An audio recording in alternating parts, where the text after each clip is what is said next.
कथेचं नाव आहे पूल. लेखक चिन्मय फडके. नाना मास्तर म्हणजे विद्यार्थ्यांचा जीव की प्राण.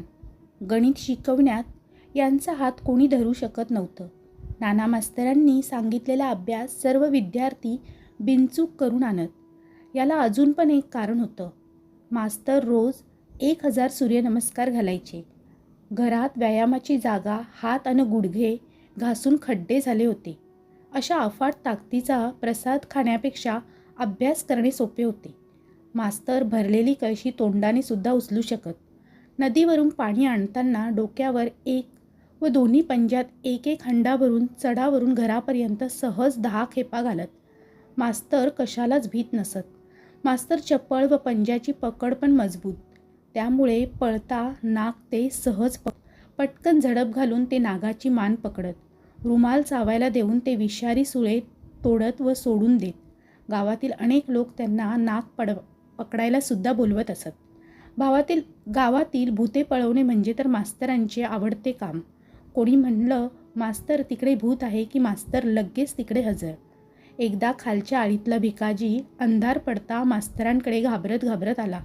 मास्तर तिकडे पिंपळावर भूत आहे की मास्तर लगेच भिकाला पिंपळाखाली घेऊन गेले व हुकूम सोडला. दाखव आता कुठे आहे तुझं भूत. अहो नाही म्हणजे मास्तर ते मी पिंपळाखालून चाललो होतो आणि त्या झाडीतून कुणीतरी शीळ घातली. असा घाम फुटला सांगू पळत तुमच्याकडेच आलो. कसली डोंबलाची शीळ रे शिवा. ए शिवा. नानांनी पलीकडच्या बांधावर राखणीला थांबलेल्या शिवाला हाक मारली. कोण? मास्तर का? आलो आलो. काय रे शिवा, हा भिकाजी म्हणतो पिंपळा मागून याला भूताने शीळ घातली. घाबरलेल्या भिकाजीला बघून शिवाला हसू आवरेना. मास्तर व भिकाजी एकमेकांकडे बघू लागले. अहो मास्तर, राखणीला आलो होतो आणि जरा हलकं व्हायला पलीकडे झाडीत बसलो होतो. तेवढ्यात भिकाजी जाताना दिसला. म्हणलं जरा मस्करी करावी म्हणून शीळ घातला. तर हे बेनं जे ढुंगणाला पाय लावून पळालं. शिवाला हसून हसून नको झालं होतं आणि भिकाजी रागाने त्याकडे पाहत होता. मास्तर पण ते हसण्यात सामील झाले आणि म्हणाले, भिका, हे बघ तुझं भूत इथं खदाखदा हसतंय. मास्तरांची पद्धतच वेगळी होती. धाडसी मास्तरांनी अनेकदा अशी भूते शोधून काढायचे काम केले होते. गावाबाहेर नदीकाठी एकांतात शंकराचे मंदिर होते. मंदिराजवळ नदीवर पूल होता. पुलाच्या जवळ नदीला घाट होता. मंदिराजवळील वरच्या घाटावर दगडी फरसबंदी होती. त्यात एक कुंड व झरा होता. पूर्ण गावाला वर्षभर ह्या कुंडाचे पाणी प्यायला पुरत असे. गावात ते सर्वजण इथून पाणी भरून नेत. शंकराच्या प्रांगणासमोर एक उंबर होतं. उंबराखाली एका देवळीत पादुका होत्या. जवळच काही विरगळ पडले होते. तिथून एक पायवाट झाडीत शिरून टोंग्या डोंगराकडे जात असे. त्या वाटेने हौशे गवशे सुट्टीत उन्हाडक्या करणारी मुले डोंगरावर फिरायला जात. पूल ओलांडल्यावर नदीपलीकडे गावंडवाडीचा रस्ता होता. डावीकडे 2 ते 3 किलोमीटर वर गावंडवाडी व उजवीकडे 10 ते 11 किलोमीटरवर बिरवाडी होती. अशा जवळच्या अनेक वाड्यांना बाजारासाठी पूल ओलांडून गावात यावे लागे. त्यामुळे पुलावर घाटावर तशी कायम वर्दळ असे. संध्याकाळनंतर मध्यरात्री पहाटे चुकल्या माकल्या लोकांना नदीवर वाघ दिसला होता. त्यामुळे अंधार पडल्यावर सहसा कुणी तिथे जात नसे. एके दिवशी गावात बातमी पसरली की बापू परब भूताने झपाटून वारला. परबांची सगळी भावकी जमली. सरपंच शिंगाडे, सोसायटीचे चेअरमन बंड्या ताता, नाना मास्तर, सोमा पंडित व इतर गाववाले घाटावर भडागणी विधीसाठी जमले. काय झाले, कसे झाले, बोलचाली सुरू झाली. पोलीस पाटील म्हणाले, पोलीस केस करा, पंचनामा होऊ द्या, शवविच्छेदन होऊ द्या, लगेच कळेल परब कशाने गेला ते. परबांच्या भाऊबंदांनी याला कडाडून विरोध केला. त्यांचं म्हणणं होतं की बांधलेलं मढं आम्ही घरात पण घेतलं नाही तर इथे कशाला ठेवता. त्यांनी आणखी कोणाला झपाटलं तर त्यापेक्षा लगेच जाळून टाका. बापूची बायको हताश होऊन कोपऱ्यात बसली होती. शेवटी बंड्या तातांनी उभं राहून आवाज चढवला, अरे जरा गप राहा की. इथं तुमचा भाऊ वारलाय आणि तुमचा काय गोंधळ चाललाय. जरा काय काय झालं ते एकाने नीट सांगा. जानू परब उठला व सांगू लागला, बापू रात्री राखणीला गेला होता. राखण संपवून फटफटायच्या आत तो परत यायला निघाला होता. लख्यानी त्याला अंधारात गावंडवाडीच्या दिशेने पळताना पाहिलं. त्याची पैरण पेटली होती. लख्याने हाक मारली पण तो झपाटल्यागत नुसता पळत सुटला होता. रामा सकाळी गुरं घेऊन चालला होता तर त्याला बापू वाटेत पडलेला दिसला. डोळे बाहेर आले होते, तोंड उघडे होते, अंगावरची कोपरी जळून भोकं पडली होती, पाठीवर वण उठले होते. नाग्याने पुलावर बापूचीच तुटलेली वाहन अन जळून खोक पडलेलं घोंगडं पडलेलं सकाळी पाहिलं. नाग्या पुढे येतोय तोवर त्याला रामा दिसला. बापूला पडलेलं पाहून त्याने नाकाशी सूत धरलं तसं श्वास लागत नव्हता. अंग थंड पडलं होतं. त्यांनी घाबरून घरी कळवलं. सगळी भावकी मढं बघायला जमली. तशी जानकीबाईंनी सांगितलं की तिला गेले काही महिने कधी कधी पहाटे पुलावर निखारे, कोळसे, लाल काळे मणी, कधी सुया टोचलेल्या बाहुल्या पडलेल्या दिसल्या होत्या. नंतर कधीतरी ते आपोआप दिसेनासे होई. शांताबाईंनी पण त्याला दुजोरा दिला की त्यांना गेल्या अवसेला रात्री एक चेटकीण डोक्यावर जळते निखारे घेऊन पुलावर फिरताना दिसली. काल पण अवस होती. त्यामुळे पहा बुवा, विचार करा, सगळ्यांचा संबंध जोडून. बापू वारला तो भूताने झपाटल्यामुळेच, नाहीतर पैरण पेटल्यावर नदीत जायचे सोडून बापू रस्त्याने का पळत सुटला? जानू परबाचा सवाल ऐकून सगळे शांत झाले. जवळजवळ सर्वांनी माना डोलावल्या. पोलीस पाटील चिडून निघून गेला. सरपंचांना, बंड्या तात्यांना लोकांच्या विरोधातले मत मांडायला नकोच होते. तेही मूग गिळून गप्प बसले. मास्तरांना काही केलं हे पटेना, पण बोलायची ही वेळ नव्हती. ते एकटेच चुळबुळत उभे राहिले. वातावरण तंग होते. परबांच्या भावकीने सरण रचले. बापू परबाच्या लहान मुलाने अग्नी दिला. कवटी फुटेपर्यंत हळूहळू गर्दी पांगली. भीती पण कमी झाली. मास्तर मात्र शेवटपर्यंत थांबले. परब भावकीत 25 तर उंबरे गावंडवाडी आणि परिसरात होते. पूर्वी लढ्यात नाव, प्रतिष्ठा व वतने मिळवली होती, पण आता जमिनीचे तुकडे होत होते. दुसऱ्याकडे राखण करायची पाळी आली होती. ज्यांच्याकडे परबांची मते तो जिंकणार, त्यामुळे कुणी सहसा यांच्या विरोधात जात नसे. जानू परबाच्या घरी खाणारी 5 माणसे, जानू, त्याची मंडळी, रेवक्का, 2 मुलगे आणि एक परत पाठवलेली लेक. बापू बिचारा दिवस रात्र कष्ट करून पोरीच्या लग्नासाठी घेतलेले सोसायटीचे कर्ज फेडत होता. एक मुलगा मुंबईला कामाला पाठवला होता. धाकट्या अनंताला 10वी झाली की मामाकडे बांधकाम शिकायला पाठवायचे ठरले होते. लेक पार्वती बिचारी पडेल ते काम करत दिवस काढत असे. कुणाशी बोलताना, हसताना कधी दिसत नसे. नदीवर धुणी धुवायला गेले तरीही एकटीच कोपऱ्यात बसून आपले काम करून येई. त्यात आता बापू गेल्याने घरच मोडले. 2 दिवसात मुंबईहून काशाबा आला, म्हणजेच त्याचा मोठा लेक. त्याने सगळी परिस्थिती पाहून ताईवरच राग काढला. पांढऱ्या पायाची म्हणून हिणवले. पार्वती बिचारी गुडघ्यात तोंड लपवून हमसून रडली. रेवक्काने मध्ये पडून सगळ्यांना शांती. काशाबा डोकं थंड करायला शंकराच्या समोर पारावर येऊन बसला. दिवस मावळायला आला तरी काशाबा परत आला नाही, म्हणून अनंता त्याला शोधायला निघाला. अंधारलं तरी काशाबा दिसेना. हाका घालून घालून अनंताचा घसा कोरडा पडला. तो तसाच घरी आला. रात्री कधीतरी एकदम बापूच्या दारावर थाप पडली. डोळे तांबारलेला, झोक जात असलेला काशाबा जड जिभेने बडबड करत होता. माझ्याशिवाय बापाला जाळलात, चेटूक केलं माझ्या बापावर. कोण आहे ती चेटकीन? मायला बघतोच. काशाबा दारात धपकन पडला. अनंताने त्याच्या हातातून एक काळी बाहुली सोडवून कोणाच्या नकळत लांब फेकली. कसेबसे त्याला ओढत घरात आणले. दिवस उजाडला तसं काशाबा शुद्धीवर आला. चहा पोटात घालून तो सोसायटीच्या ऑफिसमध्ये गेला. साठवलेले 20,000 रुपये एकदम भरले. काशाबा तसाच तडक मास्तरांकडे गेला. मास्तर शाळेत होते. त्यांनी लांबूनच काशाबाला बघून अंदाज लावला आणि शिपायाबरोबर शाळा संपल्यावर वेळ देऊ असा निरोप पाठवला. काशाबा तसाच मैदानात झाडाखाली बसून राहिला. दुपारी जेवणाची सुट्टी झाली तसे मास्तर जेवायला घरी निघाले. काशाबाने त्यांना गाठले. मास्तरांनी कडक नजरेने त्याच्याकडे पाहून बोटांनीच खूण केली. इथे नाही, नंतर. काशाबा कुठेतरी निघून गेला. परत 4ला आला. मास्तरांनी त्याला खूण केली, माझ्या मागे चल. मास्तरांपाठोपाठ काशाबा चालू लागला. मास्तर शाळेचा रस्ता सोडून पंचायतीवरून डावीकडे वळले. उतरणीला लागले. नंतर एकदम उजवीकडे वळून कुंभारवाडा ओलांडून चढणीला लागले. झाडीतून पाऊल वाटेनेच टोंग्या डोंगराच्या चढणीवर आंब्याखाली थांबले. एका दगडावर बसले आणि मागे येणाऱ्या काशाबाला म्हणाले, आता बोल, काय काम आहे? नदीवरून येणारा गार वारा बांबूच्या वनातून वाहताना एक गूढ आवाज करत होता. सूर्य टोंग्या डोंगरावर घुटमळत होता. मास्तर आणि काशाबा कुठून सुरुवात करावी याचा दोघेही विचार करत होते. काशाबा, माझ्याकडे काय काम आहे? पोलीस पाटील आहेत की, आणि बापूच्या अंत्यविधीला बाकी मान्यवर पण उपस्थित होते की, त्यांच्याकडे जायचंच ना? मास्तर काशाबाला म्हणाले. मास्तर, तसं नाही, पण आता कोणच मदत करायला तयार नाही. पोलीस पाटील तर तेव्हाच निघून गेले.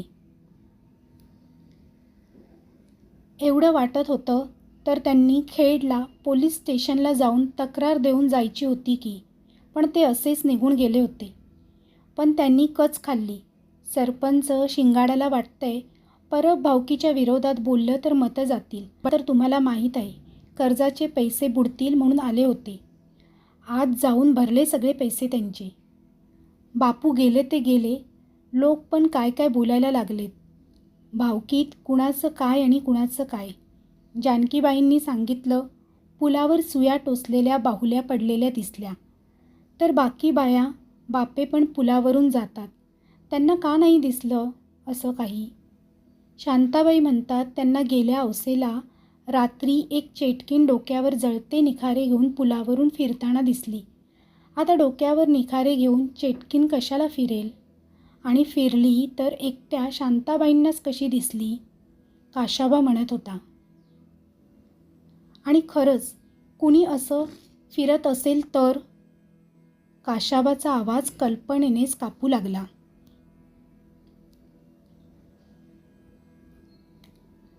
मास्तर म्हणाले, बघू, अजून औसेला काही दिवस आहेत. तोवर आपण गावात बाहुल्या सुया कोण विकत घेतंय त्यावर लक्ष ठेवू. पण हिम्मत धर, या भुताटकीचा पण आपण छडा लावू. घाबरू नकोस.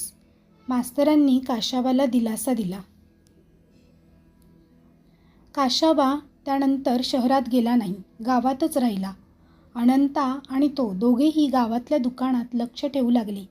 कोणी काळी बाहुली घेतली की हे त्याचा पूर्ण माग काढत. पण निराशाच पदरी येत होती. घरावर चेटूक पडायला नको म्हणून आता खूप जण काळ्या बाहुल्या घेऊ लागले. कुणी घरावर, कुणी गाडीवर, कुणी दुकानांवर बाहुल्या लावू लागले. त्यामुळे काशाबा गोंधळात पडला. एवढेच काय तर पार्वतीने सुद्धा घरी 4-5 बाहुल्या आणून ठेवलेल्या त्याला दिसल्या. अनंताने विचारलं तिला तर म्हणाली, आपल्या घरावर परत नजर पडायला नको म्हणून आणल्यात या बाहुल्या. मास्तरांनी पण गावात चेटूक कोण करतं अशी चौकशी सुरू केली. पण पंचक्रोशीतील कुणी असं काही करत याची माहिती गावात कुणालाच नव्हती. बापूच्या मृत्यूचा थांगपत्ता लागल्याशिवाय चैनही पडणार नव्हतं. 3-4 दिवसांनी पहाटे पहाटे परसाकडे निघालेल्या जनाबाईंना पुलावर कोपऱ्यात कुंकू टाकलेली काळी बाहुली पडलेली दिसली. त्या बादली टाकून तशाच चेटूक चेटूक ओरडत गावात शिरल्या आणि गावात एकच बातमी पसरली. सगळीकडे गडबड झाली. भीती पसरली. अमावस्या आठवड्यातच होती, त्यामुळे कुणी पुलाजवळ जायला तयार होईना, कोणी नदीवर जायला सुद्धा तयार होईना. मंदिरातील वर्दळ पण एकदम कमी झाली. गावंडवाडीतून किंवा अन्य वाड्यांमधून गावात येणारे कामगार पण बंद झाले. भीतीने गावातले व्यवहार ठप्प व्हायची वेळ आली. दिवसाही कोणी गावात फिरकेना, शेतात जाईना, एकट्या दुकट्याने फिरेना. काशाबा पण गावात येईनासा झाला. यात एकच व्यक्ती अस्वस्थ होती आणि ती म्हणजे मास्तर.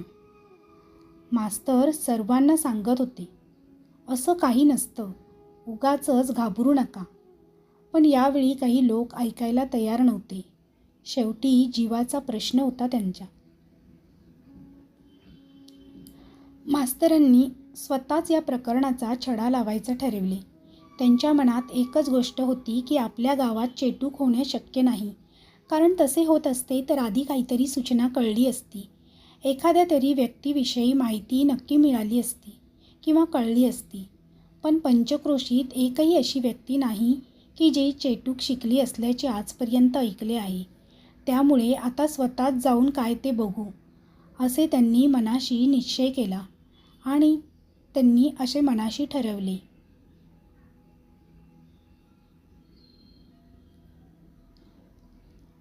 आता अमावस्या जवळ आली. तसे मास्तर मुद्दाम तिन्ही सांजेला शंकराला म्हणजे शंकराच्या मंदिरात जाऊ लागले. पुलावर थोडा वेळ बसून उंबराच्या खाली वाट पाहून मग ते उशिराने घरी येऊ लागले. त्यांना अंदाज होता की काहीतरी दिसणार. द्वादशीला थोडा उशिरापर्यंतच थांबले होते. काळोखामध्ये गावंडवाडीच्या दिशेने एक आकृती नदीजवळ येताना त्यांना दिसली. ते हळूच एका झुडपांमध्ये लपले व पाहू लागले. ती आकृती पलीकडच्या बाजूने नदीचा घाट उतरून नदीच्या पाण्यामध्ये उतरली व दिसेनाशी झाली. लांबून नीट अंदाज येत नव्हता, पण बहुधा एक स्त्री असावी. तिने काहीतरी जड सामान पाठीवर बांधले होते. त्यांनी विचार केला की झाडीतून बाहेर येऊन नदीजवळ जाऊन पाहावे का, पण ते थबकले. आत्ताच त्या आकृतीला अडवले तर अमावस्येला नक्की काय होणार हे कळले कसे असते. ते कळत नाही तोपर्यंत लोकांच्या मनातील भीती पूर्ण गेली नसती. त्यांनी अमावस्येपर्यंत वाट पाहायचे ठरवले, पण रोज मात्र ते पाळत मात्र ठेवायचीच. त्रयोदशीला रात्रीही मास्तर असेच दबा धरून बसले. त्यांनी काळे घोंगडे डोक्यावरून पूर्ण झाकून घेतले होते. पायाखाली पालापाचोळा येणार नाही याची काळजी त्यांनी घेतली होती. मास्तरांनी चौफेर नजर फिरवली. आजूबाजूला कोणीही नव्हते. रातकिड्यांचा आवाज मात्र चालू होता. टोंग्या डोंगरावरून कोल्हेकुई ऐकू येत होती. चंद्रसुद्धा मावळायला आला होता. आता थोड्याच वेळात ठार अंधार होणार. तेवढ्यात त्यांना लांबून पुलाच्या दिशेने एक आकृती येताना दिसली. ती जशी जवळ आली तसे त्यांनी निरखून पाहिले. ती एक स्त्री होती. तिचे लांब सडक केस मोकळे सोडले होते. तिने नदीच्या काठावरून नदीच्या पाण्यात पाय घातले व ती हळूहळू पाण्यात उतरली. पाण्यात उतरून अंगावरचे कपडे काठावर एका झुडपात तिने लपवले. ती बराच काळ तशीच पाण्यात उभी होती. अर्धा एक तास मध्ये गेला असेल. ती आकृती पाण्यातून बाहेर आली, कपडे चढवले आणि पाठ करून पुन्हा आली त्या दिशेने जाऊ लागली. मास्तरांनी गावात कोणालाही कळू दिले नाही की त्यांनी नक्की काय बघितले आहे. त्यांना आता या प्रकरणाचा शेवटपर्यंत तपास करायचा होता. मास्तर चतुर्दशीला तयारीनेच दबा धरून बसले. रात्र मध्यावर आल्यानंतर त्यांना पुलाच्या दिशेने तीच ओळखीची स्त्रीची आकृती येताना दिसली. ती पाण्यामध्ये उतरली आणि तिने सर्व कपडे काढून तिने झुडपात लपवले. अर्धा एक तास ती तशीच पाण्यात उभी राहिली. पाण्यातून बाहेर आल्यानंतर तिने झुडपातून काहीतरी घेतले व तशीच पुलाच्या दिशेने येऊ लागली. मास्तरांच्या मनात भीतीची एक छोटीशी शंका येऊन गेली. त्यांनी हनुमानाचे नाव घेतले आणि होते तसे स्तब्ध बसून राहिले. तिने पुलाच्या पलीकडच्या दोन्ही कोपऱ्यात वाकून काहीतरी ठेवले. आता ती स्त्री पुलाच्या मध्यातून चालत त्यांच्या दिशेने येऊ लागली. त्या निर्वस्त्र स्त्रीचे मोकळे सोडलेले केस वाऱ्यावर उडत होते. तिने केसांमध्ये कुंकू, हळद, गुलाल टाकला होता. तसेच गळ्यामध्ये काळ्या मण्यांची माळ होती. मळवट भरल्यामुळे चेहरा तिचा अधिकच भीतीदायक दिसत होता आणि कमरेभोवती काळ्या बाहुल्यांची एक माळ तिने लटकवली होती. अंगावर भस्म टाकले होते. ती नग्न स्त्री काहीतरी अगम्य भाषेत विचित्र उच्चार करत पुलाच्या दिशेने येत होती. ती अभद्र आकृती पुलाच्या अलीकडील बाजूला आली. तिने कमरेच्या 2 बाहुल्या पुलाच्या याही दोन्ही कोपऱ्यात ठेवल्या व ती मागे वळली. हळूहळू चालत ती पुलालीकडे निघून गेली व अंधारात दिसेनाशी झाली. मास्तर ती गेल्यानंतरही बराच वेळ झाडीत बसून राहिले. न जाणो ती पुन्हा आली तर. रात्री गारवा खूप वाढला होता. तेव्हा ते हळूच उठले व झाडोऱ्याच्या आडोशाने गावाच्या वाटेला लागले.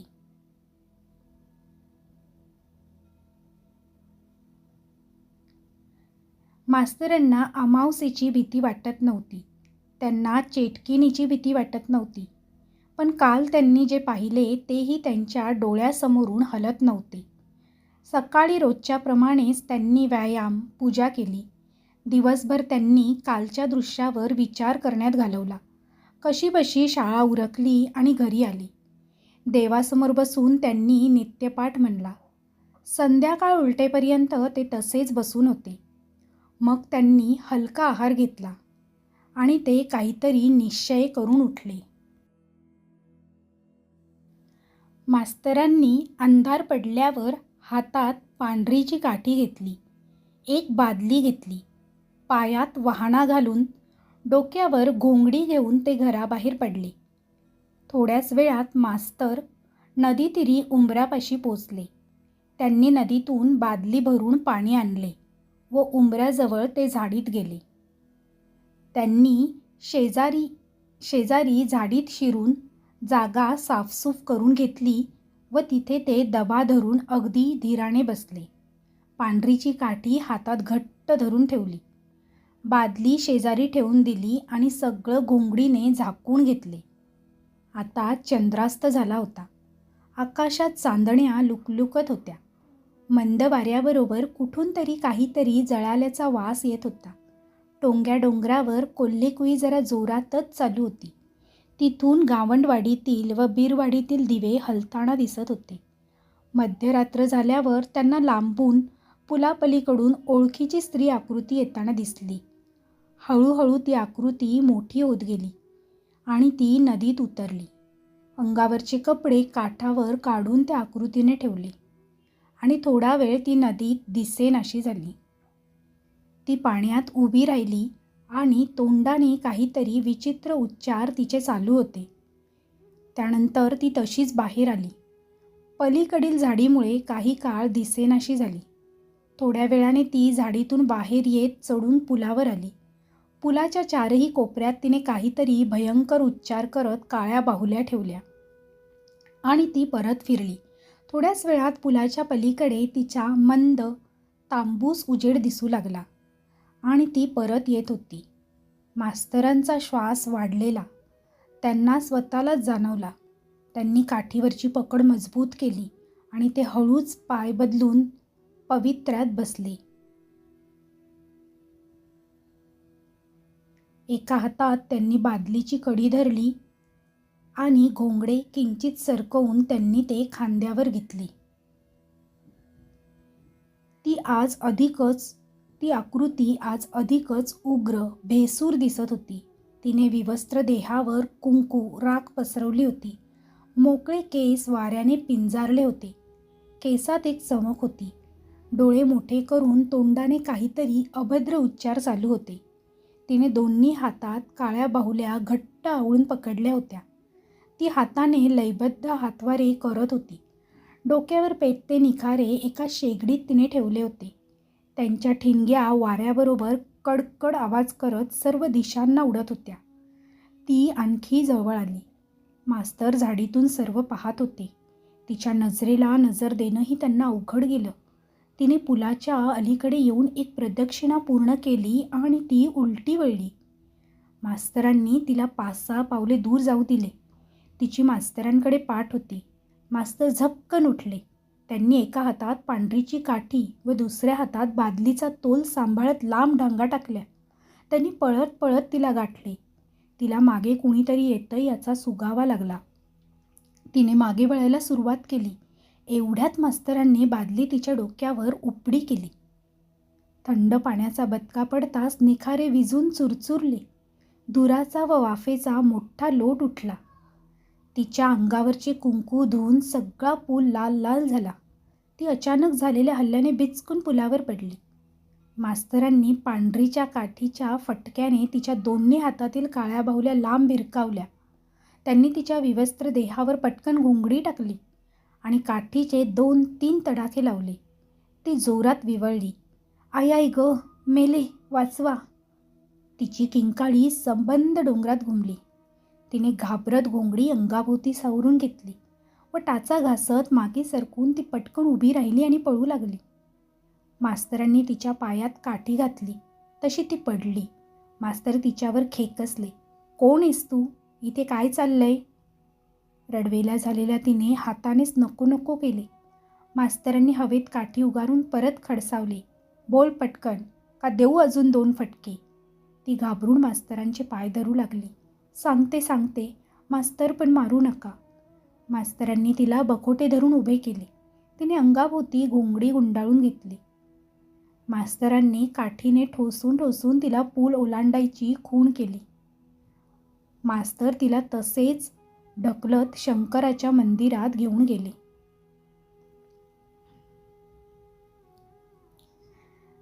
आता तिने आपली कहाणी सांगायला सुरुवात केली. ती म्हणाली, मी पार्वती, बापू परबाची लेक. मास्तर, मी सगळं सांगते, पण गावात कुणाला कळू देऊ नका. माझ्यामुळे घरच्या सगळ्यांना गाव वाळीत टाकेल. मास्तर, तेवढी कृपा करा. मास्तरांच्या चेहऱ्यावर चीड, दुःख, आश्चर्य अशा संमिश्र भावना अनावर झाल्या. नाही सांगणार कोणाला, पण मला सगळं कळलं पाहिजे. मंदिरात बसून खोटे बोलू नकोस. तिने नजर चुकवत पुढे सांगायला चालू ठेवली तिची कहाणी. पार्वतीचे लग्न लागले. त्यानंतर 3 महिन्यात तिचे सासरे शेतात पडून डोक्याला मार लागून वारले. पुढच्याच महिन्यात सासरच्या घरातील दुभती म्हैस साप वाचून मेली. लग्नाला वर्ष होतंय तोवर सासूला खोकला सुरू झाला. त्यात रक्त पडू लागले. तिला वाटले हिने संपत्तीसाठी घरावर चेटूक केले. पुढे आता ती त्याचाही जीव घेईल असे त्याने सासूच्या व नवऱ्याच्या डोक्यात भरवले. त्यांनी हिला घराबाहेर काढले. बापू लेकीला घेऊन घरी आला. पार्वती कुणात मिसळायची बंद झाली. काही दिवसांनी डोमगावच्या उरुसात तिला एका मांत्रिकाने वशीकरणाचा उपाय सांगितला आणि खात्री दिली की यामुळे तिला तिचा नवरा परत घरात घेईल. पार्वतीने त्याच्याकडून सगळे नियम समजून घेतले. तिने दर महिन्याला द्वादशी ते अमावस्या मध्यरात्री नदीत न्हाऊन एका मंत्राचा जप करायचं ठरवलं. त्यानंतर प्रदक्षिणा मार्ग आखून मंत्रून घ्यायचा. अमावस्येला विवस्त्र होऊन डोक्यावर अग्नी घेऊन मंत्र म्हणत नदीला 5 प्रदक्षिणा घालायच्या. असे 5 अमावस्या केले की वशीकरण पूर्ण होईल. त्यातल्याच 3ऱ्या अमावस्येला नेमका बापू राखणीवरून लवकर परत निघाला. पार्वतीची 5वी प्रदक्षिणा चालू होती. बापूला अचानक समोर आलेला बघताच पार्वती घाबरली आणि लाजेने पळत सुटली. डोक्यावरचे निखारे खाली पडले. त्यावरून पळताना बापूचे घोंगडे पेटले. ते त्याने टाकून दिले. पार्वती पळत नदीजवळ कपडे घ्यायला गेली. तेवढ्यात पाय घसरून नदीत पडली.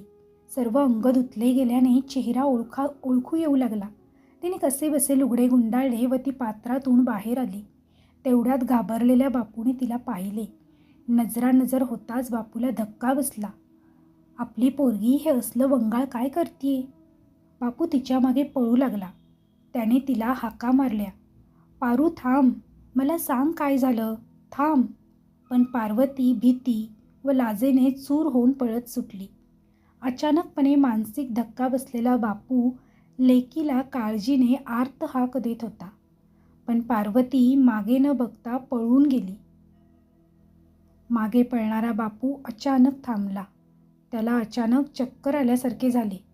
तो अचानक ताठ झाला. त्याने ओठ दात आवळून धरले. दोन्ही हात छातीवर आवळून धरले. त्याचे पाय लटपटायला लागले. त्याचा तोल गेला आणि तो खाली पडला. कसेबसे पालते होऊन त्याने आपल्या पळणाऱ्या लेकीवर शेवटची नजर टाकली. दृष्टी मंद मंद होत चालली होती. त्याने एक दीर्घ उच्छ्वास सोडला. त्याच्या शरीराने 2-3 छोटे झटके दिले आणि सर्व हालचाली कायमच्या थांबल्या. अशा प्रकारे पार्वतीची रहस्यमय कहाणी मास्तरांसमोर आली आणि आपल्या कथेचा शेवटसुद्धा इथेच झाला. तर आजची ही कथा तुम्हा सर्वांना कशी वाटली हे कमेंटद्वारे कमेंट करून नक्की कळवा. तसेच कथा आवडली असेल तर तुमच्या जास्तीत जास्त लोकांपर्यंत शेअर करायला विसरू नका. कथा आवडली असेल तर कथेला लाईक आणि शेअर करा. त्याचप्रमाणे आमचा कथालेखन हा चॅनल आवडत असेल तर चॅनेलला सबस्क्राईब करायला विसरू नका. बेल आयकॉनवर ओकेवर सेट करा जेणेकरून तुम्हाला नवनवीन व्हिडिओचे नोटिफिकेशन लगेचच मिळतील. पुन्हा भेटूया अशीच एक नवीन आणि सुंदर कथा घेऊन. तोपर्यंत सर्वांना धन्यवाद. Bye bye.